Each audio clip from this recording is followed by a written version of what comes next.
Então, Maria, como a gente dizia, ela é filha de Deus, né? Ela é filha ela é filha em Jesus Cristo, né? Como todos nós somos filhos, mas ao mesmo tempo ela é mãe de Jesus. E a gente não diz que ela é mãe da humanidade de Jesus, porque Jesus, como a gente falou na última aula, ele é apenas uma pessoa, né? A Maria deu a ele a humanidade, deu a ele a natureza humana, só que Jesus é apenas uma pessoa. Ela é uma pessoa que é uma pessoa divina. Então, por isso a gente diz que Maria, ao gerar no seu ventre o Filho de Deus, a segunda pessoa da Santíssima Trindade, e dar-lhe a ele toda a sua humanidade, ela deu, ao mesmo tempo, a luz a pessoa de Jesus. E a pessoa de Jesus é uma pessoa divina. Por isso, ao mesmo tempo, também, ela é filha de Deus, né? Ela é filha em Cristo e, ao mesmo tempo, ela é mãe de Deus, né?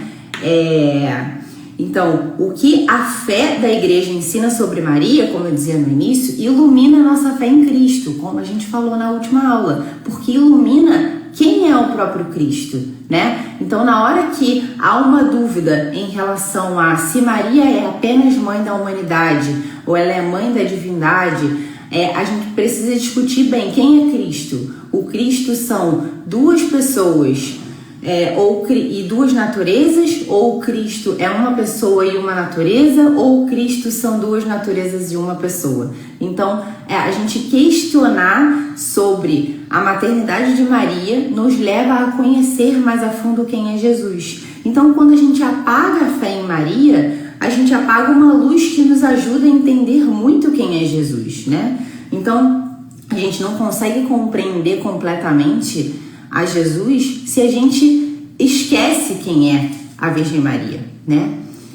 Então, outro ponto importante para a gente falar é sobre a predestinação de Maria, que a gente falava, né? Amém? Maria foi predestinada a ser a mãe de Jesus. O que significa isso? Significa que ela tinha liberdade ou não, né? Significa que ela foi predestinada e ela não poderia fazer nada em relação a isso? Ou ela teve liberdade em aceitar esse convite, né? Então, predestinação não significa que não há liberdade, né? Significa que Deus nos escolhe as pessoas para uma função, né? Então, se Deus escolhe para uma função, Ele também dá a essa pessoa o necessário para realizar e cumprir essa função, né? Então, e a pessoa tem a liberdade para cumprir e aceitar essa função ou não, né? Então, acho que ficou claro. Então, Deus tem uma função para cada uma das pessoas e Ele adorna essas pessoas com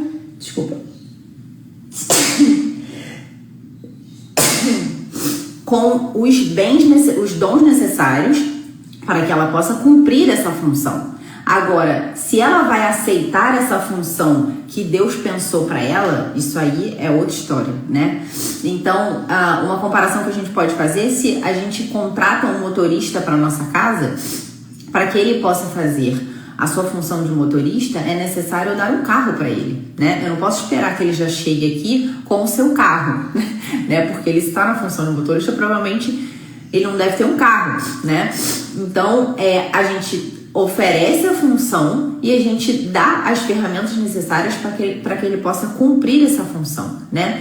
Então, humanamente pensando, por exemplo, quando a gente pensa num presidente, um presidente, ele recebe quando a gente vota no presidente, a gente dá a ele o encargo de governar o país, né? E junto com esse encargo vem uma série de dons. Ele recebe escolta policial, ele recebe moradia no Palácio Presidencial, ele recebe reverências devidas à sua função de presidente, ele recebe a possibilidade de andar no jatinho, ao mesmo tempo que ele ganha também uma série de ônus, uma série de responsabilidades, né? Então, ele recebe as coisas necessárias para que ele possa cumprir aquela função e, ao mesmo tempo, ele vai receber o ônus de cumprir aquela função, né? Então, a função é um ônus, mas ela também é uma honra do dom de ter aquele encargo, né? Quanto maior o encargo, maior são os dons, mas também maior é o ônus, né? Então, Maria recebeu esse encargo de ser mãe de Deus, né? De receber o próprio Deus no seu ventre. Então, quando ela recebe esse encargo, ela também recebe essa honra, ela também recebe essas graças, né? E ela, portanto, é cheia de graça. Ela recebeu muitos dons. Então, não há função no mundo mais importante do que ser mãe do Verbo, né? Deus poderia ter mandado o seu filho de outra maneira no mundo? Poderia. A gente não sabe se Maria tivesse dito não ao anjo, o que teria acontecido na humanidade, né? Mas o fato é que Deus pensou que a segunda pessoa da Santíssima Trindade se encarnaria no mundo e a salvação aconteceria a partir desse sim de Maria, né? Então foi necessário que Maria desse o seu consentimento para que o Verbo se fizesse carne e para que cada um de nós pudesse ser salvo por Cristo. Então ela tem uma função muito importante e junto dessa função vem o seu ônus e ao mesmo tempo vem a sua graça e ao mesmo tempo vem a sua honra de ser mãe de Deus. Então, diminuir a honra da Virgem Maria é diminuir a importância que o próprio Deus deu à sua encarnação, né? Então, Deus pensou que dessa maneira e nesse momento, na plenitude dos tempos, essa fosse a melhor maneira da humanidade ser salva, né? E a melhor maneira da humanidade ser salva foi dependendo do sim de uma mulher, do sim da Virgem Maria, né? Para que o Verbo se fizesse carne, né? Isso é uma das coisas muito importantes a gente pensar enquanto o cristianismo, né, o catolicismo, ele honra a mulher, né? Então, a salvação da humanidade inteira veio a partir do sim de uma mulher, né? Do sim da pureza de uma mulher, né? Da entrega total de uma mulher, né? Enfim, então predestinada significa que Deus a preparou para ser mãe de Deus. Ela não simplesmente era uma mulher qualquer que Deus colocou e falou: então essa aqui, eu escolhi essa aqui, ela está se comportando bem? Então vem cá, eu vou escolher você para você ser mãe de Deus.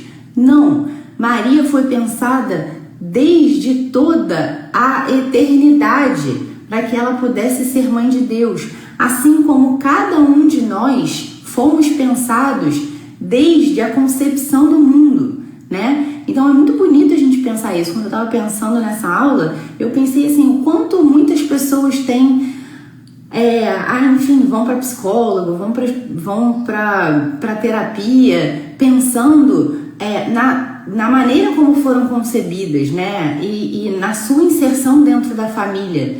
E quando a gente pensa de que Deus pensou na gente desde a criação do mundo, desde a fundação do mundo, Ele pensou especificamente em nós, Ele desejou a nossa santidade, Ele pensou na nossa função. Nossa, quanto isso nos ajuda a olhar para a nossa história com um olhar de encantamento, né? A nossa história no mundo, a nossa presença no mundo não é uma presença acidental, é uma presença desejada por Deus, né? Então, qualquer que tenha sido o nosso modo de ser concebido, se foi através enfim, de uma relação eventual dos nossos pais, se foi através de um estupro que seja, se foi através de uma relação violenta, enfim, isso pouco importa. O que importa é que Deus pensou em nós com cuidado, desde antes da concepção do mundo, né? Então, se Deus fez isso conosco, Ele fez isso também com Maria, né? Deus pensou em Maria. Quando Ele concebeu a Virgem Maria, quando a Virgem Maria veio ao mundo, Ele já veio sabendo que ela era predestinada a ser a mãe do Salvador, né? Então, a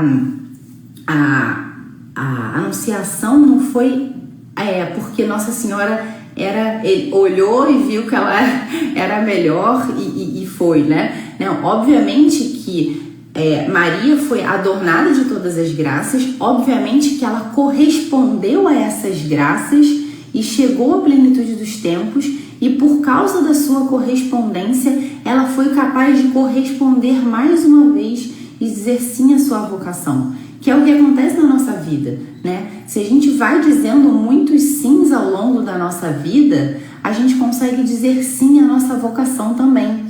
Ao mesmo tempo, se a gente vai dizendo muitos nãos, quando chega a nossa vocação principal, a gente não consegue nem percebê-la, porque a gente disse muitos nãos.